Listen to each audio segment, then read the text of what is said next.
June 19th, 1944, 0900 hours, Philippine Sea, 200 miles west of Saipan.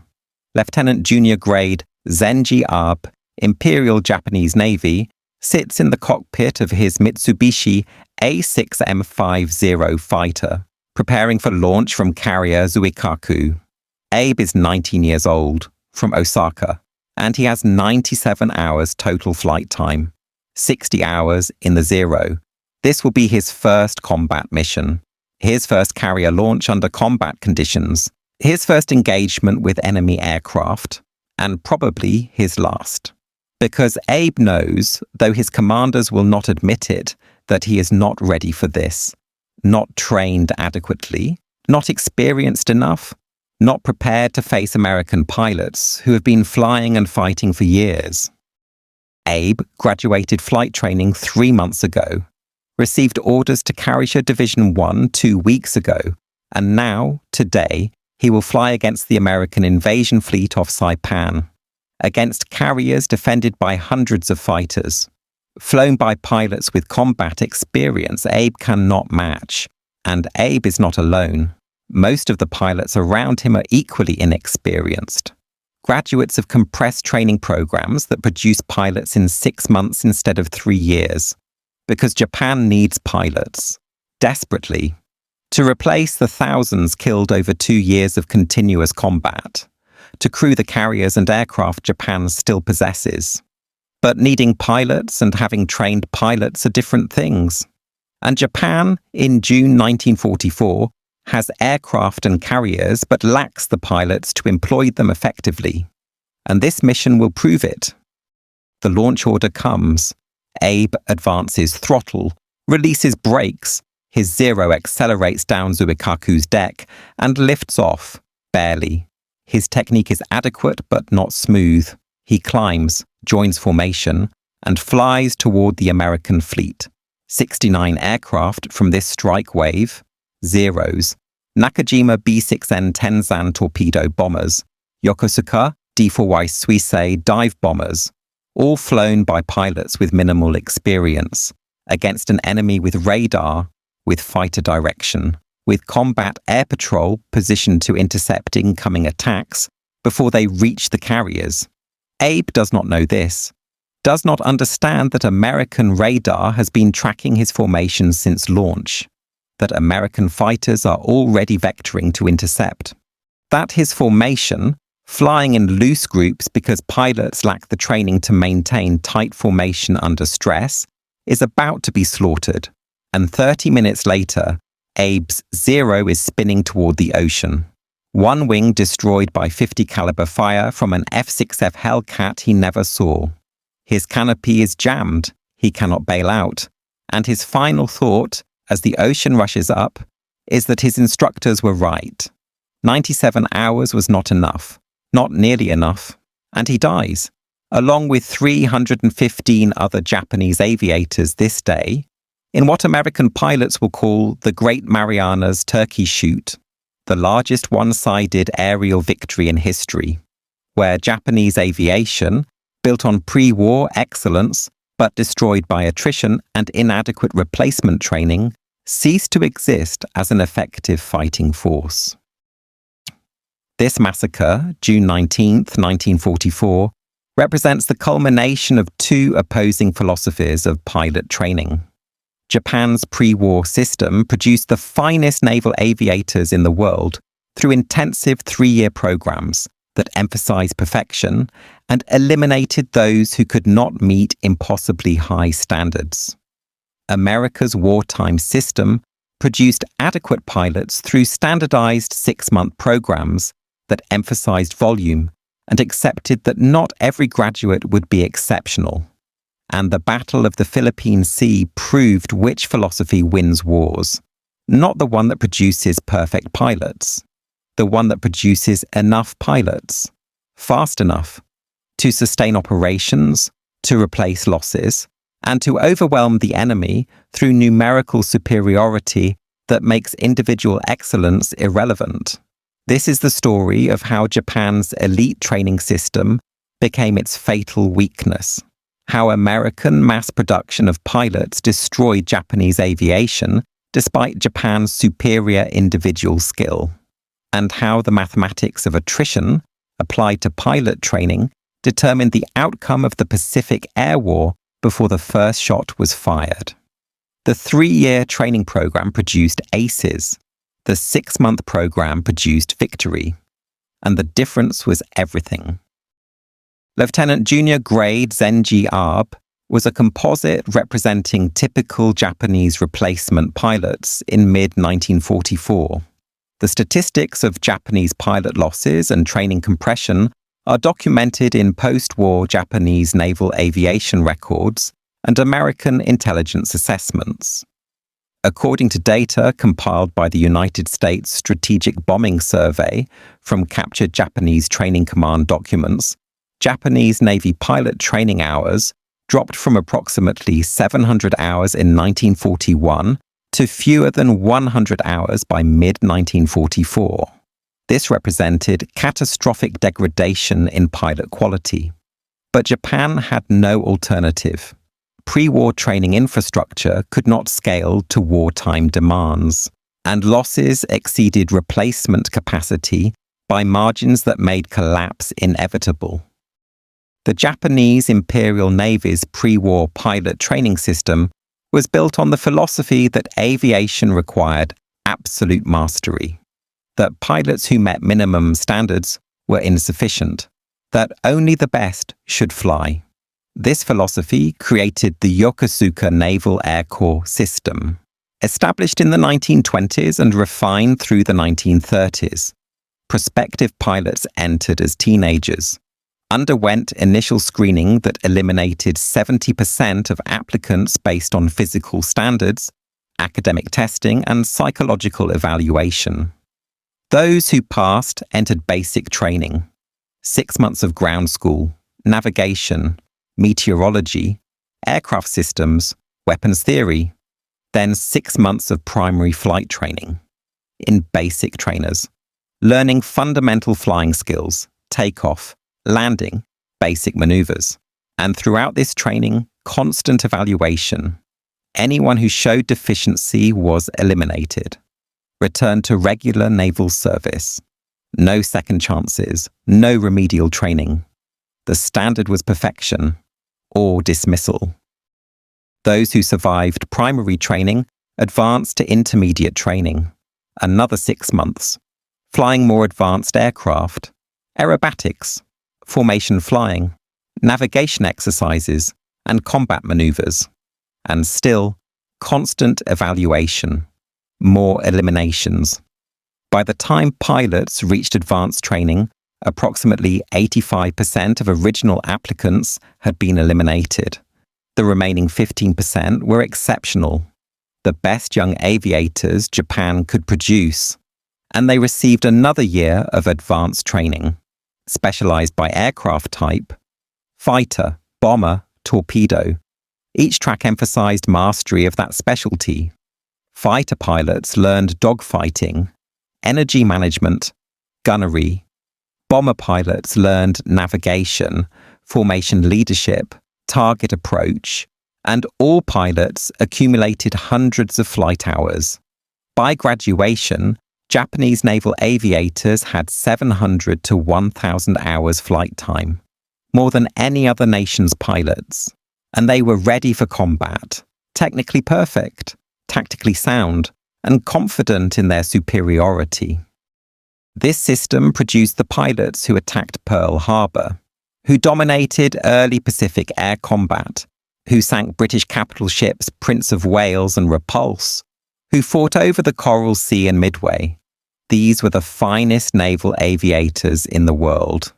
In 1941, the problem was replacement. The training system could produce approximately 150 to 200 pilots per year, total.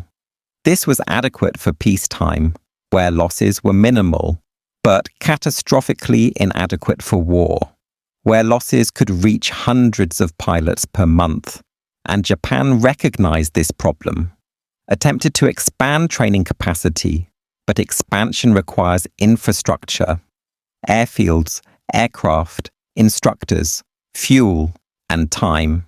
Time to build facilities, time to train instructors, and time to run expanded courses. Time Japan did not have. Because the war started in December 1941, and losses began immediately. The Battle of the Coral Sea, May 1942, cost Japan approximately 90 aircraft and their crews. Midway, June 1942, cost over 300 aircraft and crews, including 4 fleet carriers and their entire air groups. Guadalcanal Campaign, August 1942 through February 1943, cost over 800 aircraft and pilots. These were losses Japan could not replace, not with the pre-war training system, and certainly not while maintaining quality standards. Japanese Naval Aviation Command faced an impossible choice: maintain training standards and accept that operational units would be undermanned, or reduce standards and produce more pilots faster. They chose reduction, and the consequences were fatal. In contrast, American pilot training philosophy emphasized standardization and volume. The United States did not attempt to produce perfect pilots. It attempted to produce adequate pilots in sufficient numbers to crew the thousands of aircraft American industry was producing. The U.S. Navy flight training program, established in the late 1930s and massively expanded after Pearl Harbor, was built on different assumptions than Japanese training. Americans believed that most young men with reasonable aptitude could be trained to fly competently if given proper instruction and sufficient time, that eliminating 70 or 80% of applicants was wasteful, that adequate pilots, properly led and supported, could defeat elite pilots through numerical superiority and tactical coordination. This philosophy seemed dubious in 1941, when Japanese pilots were demonstrably superior. But by 1944, it had proven correct, because adequate pilots produced in thousands overwhelm elite pilots produced in dozens, every time without exception. American naval aviation training began with elimination-based training, called E-base, 3 months, ground school and preliminary flight training. In primary trainers like the Boeing Stearman Model 75, students learned basic flying and were evaluated, but elimination rate was only approximately 25%, much lower than Japanese rate. Those who completed E-base advanced to primary training. Another 3 months, more flying, more advanced maneuvers, navigation, formation flying, and instrument training, then advanced training, 3 to 4 months, specialized by type, fighter, bomber, torpedo, or multi-engine. By completion, American naval aviators had approximately 200 to 250 hours flight time, less than 1/3 of Japanese pilots, but adequate, sufficient to fly operationally, to learn combat skills through experience rather than training, and most importantly, the American system could produce this pilot in 6 to 9 months, versus 3 years for Japanese equivalents, and could scale. By 1944, American naval aviation training was producing over 4,000 pilots per year, 20 times Japanese production. This numerical advantage was decisive. Commander Minoru Genda, one of Japan's most respected naval aviation tacticians, recognized the training crisis early. In a report dated November 1942, preserved in Japanese naval archives, Genda wrote, "We have lost over 1,000 trained pilots since war began. Replacement pilots arriving at operational units have less than half the flight hours of those they replace, and receive minimal advanced training due to urgent operational demands. This situation will worsen. Our training system cannot scale to wartime demands without sacrificing quality. But sacrificing quality means sending inadequately trained pilots into combat where they will be killed quickly. We are caught in death spiral, losing experienced pilots faster than we can train replacements, and replacements are dying before gaining experience. Unless we can expand training capacity dramatically while maintaining standards, we will lose the aviation war through attrition. Not through inferior equipment or tactics, through lack of trained pilots. Gender's warning was accurate, but Japan lacked resources to implement his recommendations. Expanding training required fuel. By 1943, fuel shortages meant training flights were reduced.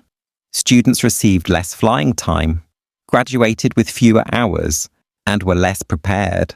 Expanding training required instructors, but the best pilots were needed at operational units, not at training bases, so instruction quality declined. Less experienced instructors teaching compressed curriculum, and expanding training required time. Time to build infrastructure, time to develop curriculum, time Japan did not have, because operational demands required immediate replacements, ready or not. And so pilots like the fictional Zenji Abe, representing thousands of real Japanese replacement pilots, were sent to combat with 90 to 100 hours flight time, against American pilots with 250 hours plus combat experience. The outcome was predictable. The American training advantage extended beyond flight hours. American pilots received training in tactics that emphasized survival and coordination. The thatch weave, developed by Lieutenant Commander John Thash, allowed less maneuverable American fighters to defeat more agile Japanese fighters through mutual support. Two fighters working together, crossing paths to cover each other, could defeat superior individual opponents. This tactic required discipline and communication, but not exceptional individual skill. And it worked. American fighter tactics emphasized teamwork over individual excellence, boom and zoom over dogfighting, energy management over turning combat. These tactics allowed adequately trained pilots to survive, to gain experience, and to become veterans who trained new pilots informally at operational units. Japan's tactics emphasized individual excellence. The ace who could outturn, outclimb, and outshoot any opponent. This worked when pilots had hundreds of hours of training, failed when pilots had dozens. Lieutenant Commander Edward O'Hare, Medal of Honor recipient and Navy Cross winner, described the difference in pilot quality he observed during 1943 operations. According to his combat reports preserved in National Archives, O'Hare stated, "Japanese pilots we encountered in early 1943 were still highly skilled, knew their aircraft, flew aggressively, used proper tactics. By late 1943, quality had noticeably declined. Replacement pilots flew predictably, made basic errors, and were shot down easily. They seemed inadequately trained, hesitant. Some appeared to have minimal combat training." This degradation continued through 1944. By the Philippine Sea Battle, most Japanese pilots we encountered were clearly inexperienced, easy targets for our pilots who had months of combat experience. O'Hare was killed in November 1943, but his observations were confirmed by other American pilots throughout 1944. The Battle of the Philippine Sea demonstrated the consequences of training disparity catastrophically. The Japanese strike forces launched on June 19th included approximately 373 aircraft, flown by pilots averaging fewer than 150 hours flight time, most with no combat experience, against American carrier task force with over 900 aircraft, flown by pilots averaging over 300 hours flight time, many with significant combat experience, and supported by radar direction that vectored fighters to intercept incoming attacks before they reached the fleet. The Japanese attacks were slaughtered. First wave lost 42 aircraft out of 69, Second wave lost 98 out of 109. Third wave lost 7 out of 47. Fourth wave lost 73 out of 82. Total Japanese losses approximately 315 aircraft, over 80%.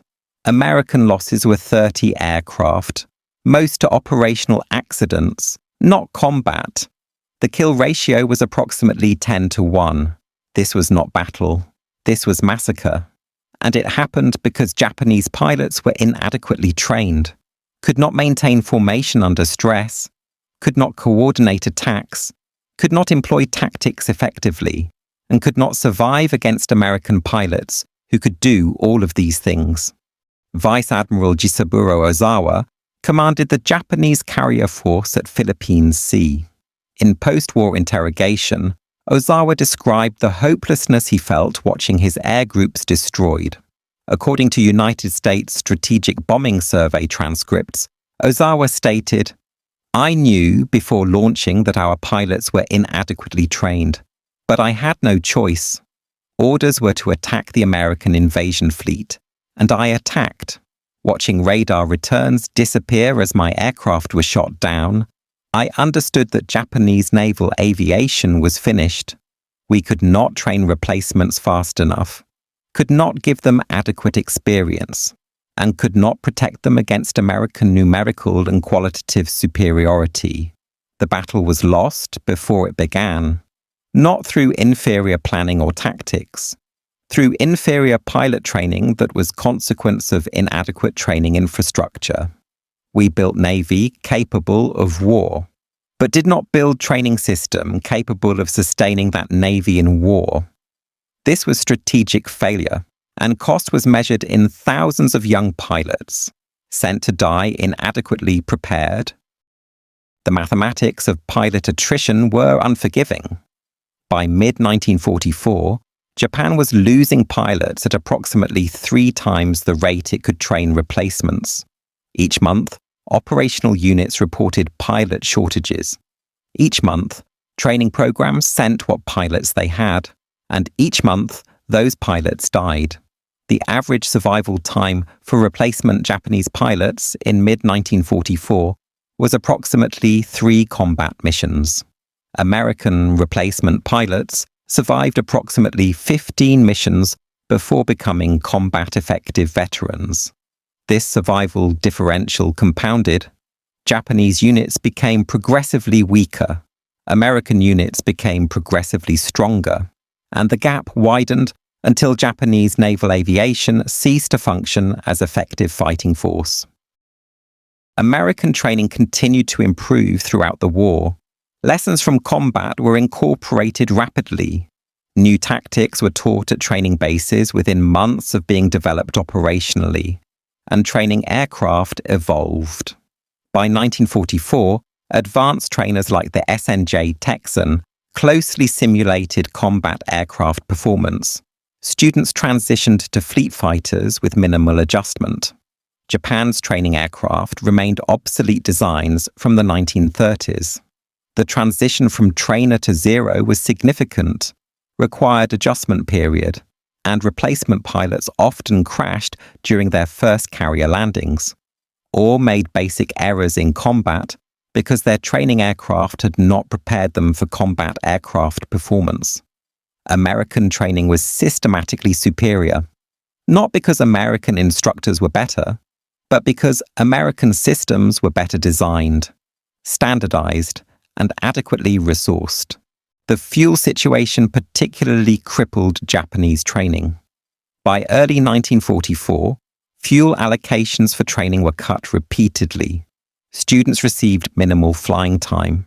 Some graduated with as few as 60 hours, compared to American students who received 250 hours as standard.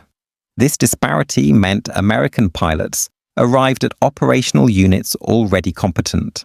Japanese pilots arrived barely able to fly, required additional training at operational units, training that units could not provide because they were operationally committed, and so inadequately trained pilots were sent into combat, where they died quickly, and the cycle repeated. This was death spiral gender had warned about, and Japan could not escape it. Because escaping required resources Japan did not have, time Japan did not have, and priorities that placed long-term training over short-term operational needs. Priorities.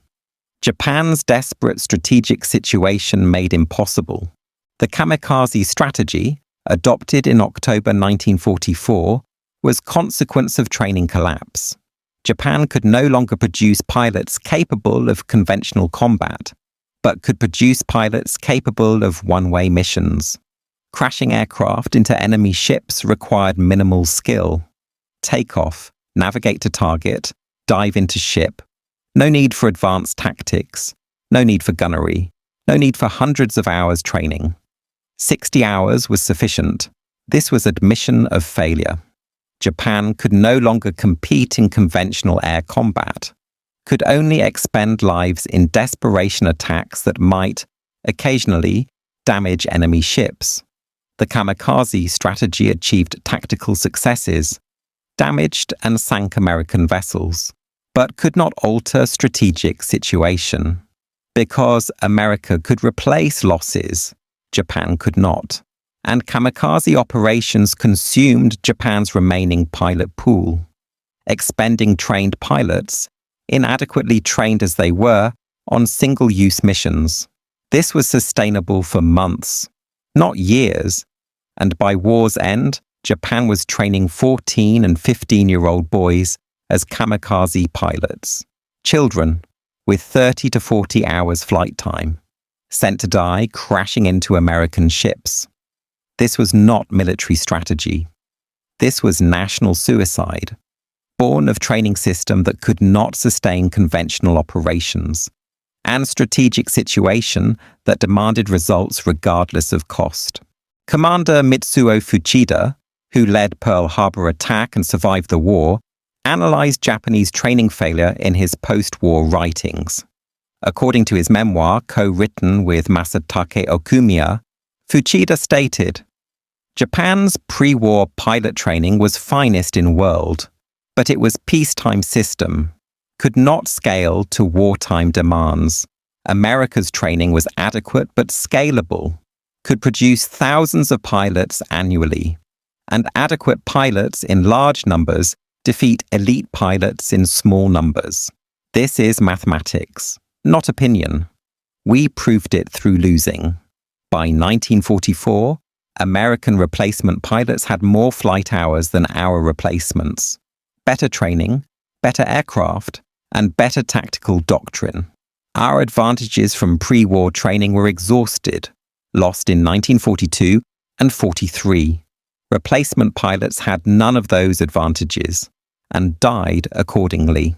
This was predictable, was predicted by those who understood industrial warfare. But Japan's leadership believed spirit could overcome material disadvantage. It could not, cannot, will never. Superior training requires time and resources. We had neither.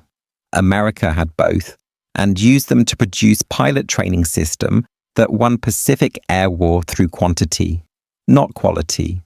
Quantity backed by adequate quality, which is sufficient, and was all that was necessary. The statistics validate Fuchida's assessment. Japan trained approximately 15,000 pilots total during the war. America trained over 60,000 naval aviators alone, not including Army Air Force pilots. The numerical disparity was 4-1, and American pilots received better training per hour, more standardized curriculum, better instruction, more modern training aircraft, and better transition to operational aircraft. By every measure, American training was superior, except individual pilot excellence. Pre-war Japanese pilots were more skilled individually than their American counterparts. But wars are not won by individual excellence. Wars are won by adequate performance at scale. And America had scale, overwhelming scale, that Japan could not match, could not approach, and could not survive. The human cost of inadequate training was borne by young Japanese pilots sent to combat unprepared. Ensign Yasunori Seizo, who survived the war as one of few Japanese carrier pilots to do so, described watching replacement pilots die in his post-war memoir published in Japanese in 1953. They were boys, 17, 18 years old, with less than 100 hours flight time. They could barely land on carriers in calm conditions, and we sent them into combat against American pilots with hundreds of hours experience. They died immediately, first mission, sometimes before even engaging enemy. They would crash on takeoff, or get lost, or run out of fuel trying to find carrier.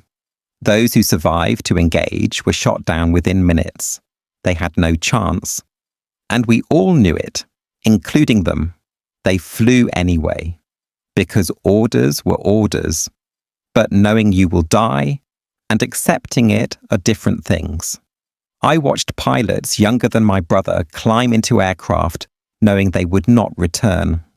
And there was nothing I could do.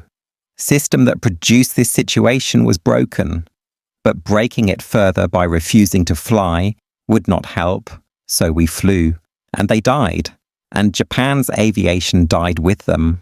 The comparison of training systems reveals that America's advantage was not accidental, was not natural resource advantage alone, was systematic decision to prioritize training infrastructure, to invest in standardized curriculum, to produce training aircraft at scale, to assign experienced pilots as instructors despite operational demands, and to accept that initial training would produce adequate, not exceptional pilots. This required confidence that adequate was sufficient, that systems and tactics could compensate for individual skill gaps, and that numerical superiority would prove decisive. These assumptions seemed questionable in 1941, when Japanese pilots were clearly superior individually. But by 1944, they had proven absolutely correct. American pilots, adequately trained and numerically superior, controlled Pacific skies completely. Japanese pilots, whether trained for 3 years pre-war or 6 months mid-war, could not contest this superiority, could only die trying, and did, in thousands. The post-war American naval aviation training system built on lessons learned during World War II. Standardization remained priority, volume production remained goal, but quality standards increased, because peacetime allowed longer training without operational pressure. The system that produced 60,000 pilots in 6 years during war could produce fewer pilots better trained in peacetime. This balance between volume and quality remains central to military aviation training. No nation trains pilots to perfection before combat, cannot afford time or resources. Instead, train to competence. Allow experience to build expertise, and ensure numerical superiority so that losses during learning curve are sustainable. This was American approach, and it worked decisively. Japan's post-war self-defense force adopted different philosophy, influenced by wartime experience, but also by constitutional restrictions. Fewer pilots, better trained, higher individual standards, but also recognition that modern warfare allows no time for 3-year training programs. Japanese pilot training today takes approximately 2 years from entry to operational status, shorter than pre-war system, longer than American wartime system, and produces pilots adequate for modern requirements. The lesson learned was that perfection is unattainable, that good enough is sufficient, and that systems matter more than individual excellence. These are lessons purchased with blood of thousands of young pilots sent to combat inadequately prepared. Because Japan's training system could not scale, and operational demands would not wait. The final missions of Japanese naval aviation in 1945 reflected total training collapse. Pilots with 30 to 40 hours flight time, flying one-way missions with minimal navigation training, no combat training. Just take off, find target, crash. This was not aviation, this was desperation. And it continued until surrender, because Japan had no alternative, had exhausted trained pilots, had exhausted training capacity, had exhausted everything except willingness to sacrifice lives. And sacrifice without purpose is tragedy. The kamikaze pilots were brave, were committed, were following orders, but they were victims of strategic situation Japan created through inadequate training infrastructure, through belief that elite excellence could substitute for adequate volume, and through failure to recognize that industrial warfare rewards scale over perfection, every time, without mercy, without exception. Lieutenant Junior Grade Zenji Abe, the composite pilot who opened this account, represents thousands of real Japanese pilots whose names are recorded in casualty lists. Young men trained inadequately because Japan lacked system to train them properly. Sent to combat because operational demands would not wait, and killed because 97 hours was not enough. Not against American pilots with 300 hours, not against American radar and fighter direction, not against American numerical superiority. 97 hours might have been enough in 1941.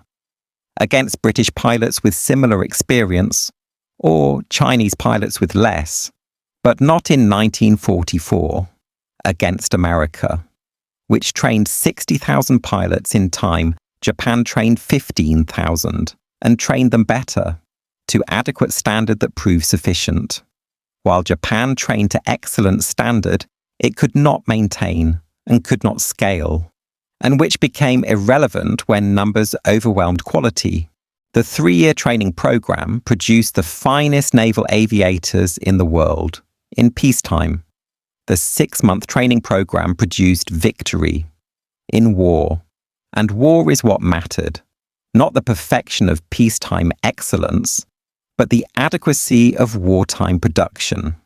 America understood this, Japan did not, and 315 Japanese pilots died in one day because of that misunderstanding, proving that in war, good enough at scale defeats perfect in scarcity.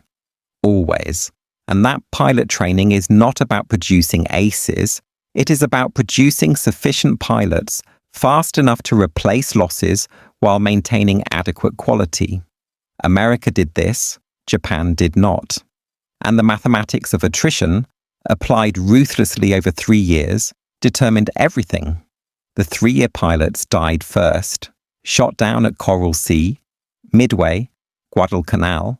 The 6-month pilots died next. Over Philippine Sea, Leyte Gulf, Okinawa.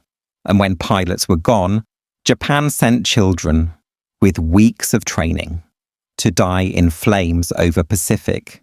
Because training system that could not scale in peace could not sustain in war, and America had system that could, and did, and won, through adequate performance, at overwhelming scale, against elite perfection, in tragic scarcity.